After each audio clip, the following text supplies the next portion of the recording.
off right from the Europa League final, where Manchester United will be taking on their Premier League rivals Tottenham Hotspurs in Bilbao next week.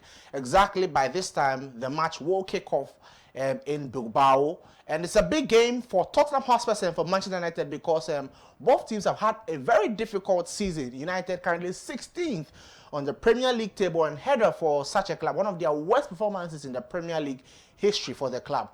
For Manchester United as well, and for Tottenham Hotspurs as well, they are now 17th, just one place above the relegation zone. Also quite unheard of for the Tottenham Hotspurs dynasty. So for both teams are performing poorly in their leagues, but they've made it to Europe and they present them with a final opportunity to be among the elite teams in next season's UEFA Champions League. For more conversation on this, I've been joined by Harlow Globetrotter, who is the host of the Last is Tottenham podcast. Join us all the way from London. Hello, sir. Good evening. Thank you for joining us on the program.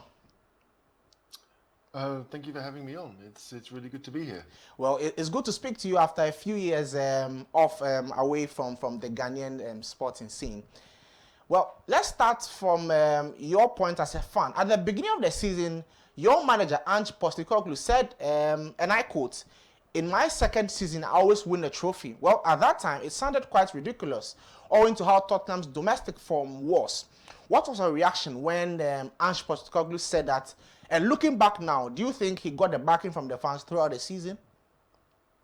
I mean, it's an interesting quote for sure, just because like when it was said, it was the start of the season, and I think a lot of Spurs fans were hopeful that something could happen, but I don't think anyone expected it, and it was, kind of said as if it was an expectation for the season, but it was also the truth that he does always win things in his second year. So I think Spurs fans were quite cautious about it, but also kind of happy that the manager was making this expectation of his players.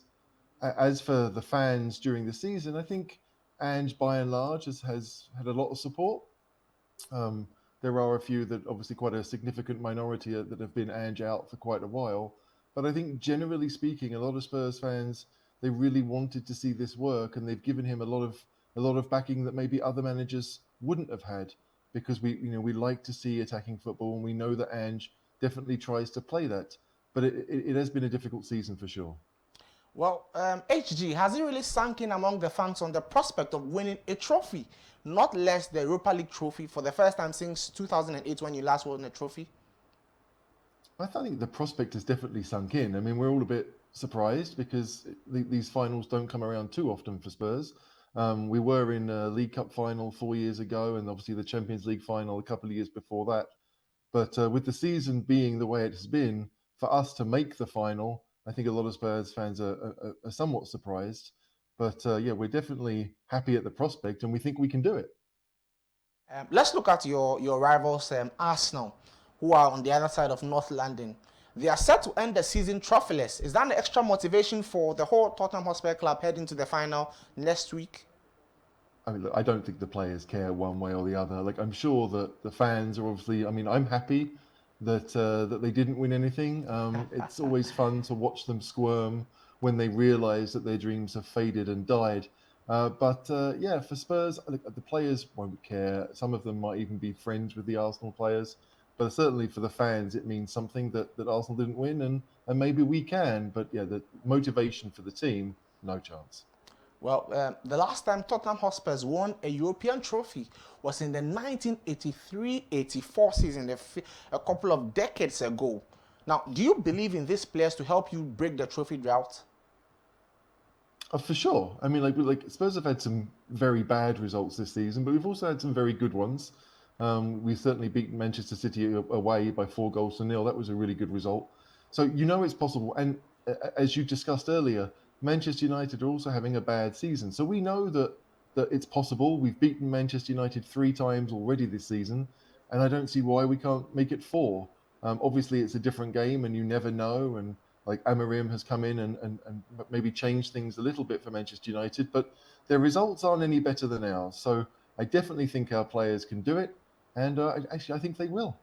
Well, speaking of beating Manchester United 3 times, their defender, Nosser Masraoui, who also plays for the Moroccan national team, earlier this week spoke about the fact that even though they've lost to your team 3 times this season, they're not going to make sure it becomes a 4th. Do you expect a fight back from them, and how do you think your managers will psych up the players for this final? I mean, I don't think our players will need any psyching up. I mean, it's for some of them, it'll be the biggest game of their career so far. I know that Romero has played a World Cup final, but a lot of the players haven't played a final at any level really. So it will be a good chance for them. And of course, Manchester United don't want to lose four times to Tottenham in one season. That probably has never happened before. But it's a new game. But I think that everyone knows that Spurs can beat anyone, and Manchester United have proven probably that they can beat anyone too. So it should be quite a good game. But I'm not worried about the players needing extra motivation. It's going to be a massive game for them. Well, you've spoken about the fact that you don't need extra motivation, but I guess there's pressure from the club for this current group of players to deliver, especially owing to how things panned out in the 2019 Champions League final against Liverpool. There is Ange Postecoglou under pressure to perform in this final. I think and will be under pressure for sure. I think Manchester United are under pressure. I mean, to be fair, at the final, everyone is. They all want to win it. They all want to make sure that they come home with the trophy and they receive the rewards, whether it be the trophy itself or Champions League football next season. But I don't. Yeah, I'm really not that fussed about what Manchester United are doing. For me, it's all about Tottenham. It's all about our preparation, making sure that our best team is ready for the game. And I think if we do that, we have a pretty good chance of winning. Well, in a game of football in a knockout stage like this, it's either a win or a loss. If you win, that's good for Ange Postecoglou. His record of always winning in his second season then stands and continues. However, if he doesn't win, and looking at how poor Tottenham have been this season, do you reckon he be sacked? I suspect he will be sacked regardless what happens. I think that would be a bit mean if he does go and win the trophy. But for a lot of Spurs fans, it's not really about the results so much. It's about how the players have played. We have had a lot of injuries. We have struggled in games that maybe we shouldn't have. I know that we can sit here and say the last month or so, 6 weeks, we haven't prioritized the league games at all. We've been focused on Europe and we've got our rewards for doing that. But I think for a lot of fans and maybe for the club itself, that it may well be, it may well be the end for him at the end of the season. And it would be kind of ironic since the last time we won the Europa League or the UEFA Cup, as it was then, our manager also left at the end of that season too. Well, that's interesting perspective there. If you just joined us, we are speaking to Harlow Globetrotter, who likes to be called AG. He's in charge of the last is Tottenham podcast, and he's the host of that podcast. Well, AG, if you're still with us, let's look at the performance of African players because we are a channel in Africa. We are very much concerned about the performance of other players who have African heritage in the team. Let's look at the performance of Yves Bissouma, the Mali skipper, who is in central midfield for Tottenham. What do you make of his performance this season? I will say to begin with that Bissouma is probably one of my favourite midfielders, and I really rate him, and I think he can do a great job for Spurs when he's fully focused. He hasn't really been fully focused this season, and so his performances haven't been great. But I think that Bissouma will start the final, and I think he'll be a vital part of the team. He's a very good defensive midfielder. Maybe you need someone next to him to do more of the tackles, but he's good on the ball. And I think that although his season maybe hasn't been the best, he certainly is a top player and has done well in his time at Spurs. Well, Bissouma, just after the semi-final game against Bodo Glimt in Norway, spoke about the fact that he's elated about the prospect of playing in his first final. Do you think the nerves will kick in that game?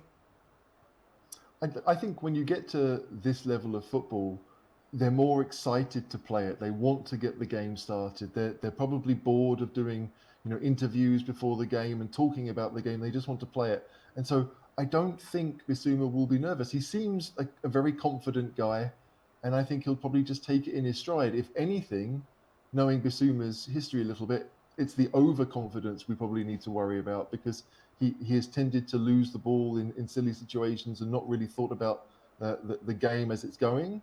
But I think that when he's fully focused, there shouldn't be any nerves for any of these players. It is a big game for them, but they have trained their whole life to play in moments like this, and I would hope that they're ready. Well, a moment to reckon for all these players and a moment they've cherished and loved to be in. Finally, they've got the opportunity. Let's look at the performance of another African player, this time Pape Matassa, who plays for the Senegalese national team, also a midfielder with the Tottenham Hotspurs team. What do you make of his performance so far this season? I think he's scored a bit of goals as well. He's been good in attacking areas, also good in tackling as well. He's not been too lucky with his injury situation as well. What do you make of his performance overall? I mean, you're right to say that I can remember a couple of goals this season. Certainly one against Manchester City at home, Yeah. and then another one away at Brentford in the league, where he made a real difference and scored some very vital goals that have helped us. He hasn't played too much. He's been in and out of the team, and if I'm honest, I'm not really sure what role is best for him in the way that Ange wants to play. And so he's struggled a little bit this season compared to last, but he's clearly a talented player. He's still quite young, and I think that he may well come on in the final and be a very useful part of it. But I think for Sarr, maybe a different system under a different manager would help him more. But the talent is clearly there. I think he's got a lot in his locker, as we would say, and he's well on his way to being a Premier League star. Well, speaking of Sarr, you spoke about the fact that a change in manager could unlock his potential. Let's go back to Yves Bissouma. He was brought in under Antonio Conte. Unfortunately, things didn't work out for him under Conte's period. However, a change in manager with Ange Postecoglou coming over, it seems that rather sparked the potential, and Spurs fans began to see what he really had to show. What do you think was the difference between Conte and Postecoglou in unlocking the potential of Yves Bissouma? I think the biggest difference is just the mentality. I mean, Conte is a defensive manager. He kind of expects certain things, and he's not really, I don't think, that interested in how a player is feeling as an individual. And gives you a different vibe, that he's all about making sure that he has a good relationship with the players, that he understands how the players tick as individuals. And so for Bissouma, certainly at the start of last season, he was maybe our best player. At the start of Ange's reign, when we had that amazing run in the league, he was definitely one of our better players. And he struggled a bit this year. And I think Ange said in an interview that maybe he's had a few issues off the pitch that have impacted. But like he's definitely, in my opinion, he's the best defensive midfielder we have. And for Tottenham to play well, we need him to play well. And so Bissouma, like it is a rough one because again, I think he's only got a year left on his contract, and so maybe he won't be around much longer. But for Spurs this season, for the 2 games we have left, if he, or for the 3 games, including the Europa League final, if he can get his performances correct, we're going to have a very good end to the campaign. Well, just before we go, HG, let's look at the performance of Kevin Danso. Even though he doesn't play for Ghana's national team, the Black Stars. Danso traces his roots to Ghana. He joined in January. What's your verdict on the performance of Kevin Danso so far? I mean, he came in at a really difficult time. I think his first game for the club was in the Carling Cup or the EFL Cup semi-final at Liverpool. We didn't get a great result that night, but he's come in and, we've had injuries at central defence all season. He's come in and played his part. He made a very good cameo in the Europa League quarter-final at Frankfurt that we went on to win. And I think that, considering he's 26 and he counts as homegrown for the Premier League, he's going to be a great addition to the squad at Tottenham. I don't know if he's ever really going to be first choice, but you need a squad of deep quality players, and I think Danso can certainly come in and do that. So I've been pretty happy with him, and I think once he's settled a bit more, he will probably just get better.